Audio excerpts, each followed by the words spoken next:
Assalomu alaykum qadrli futbol ixlosmandlari. E'tiboringiz markazida futbol maydoni.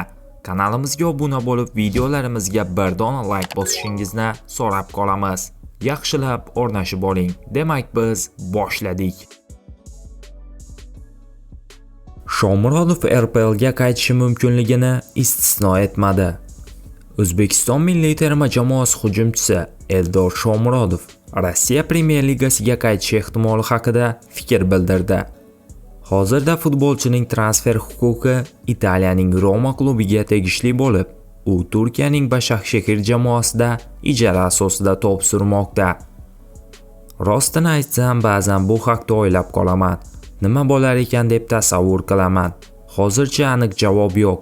Lekin aniq yo'q qaytmayman deb ham ayta olmayman, dedi Shomurodov. Ma'lumot uchun, joriy mavsumda Shomurodov Başakşehir safida barcha musobaqalarda 38 ta o'yinda ishtirok etib, 17 ta gol va 5 ta golli uzatma muallifi bo'lgan. Legionerimizga kelgusi o'yinlarda ham omad tilab qolamiz.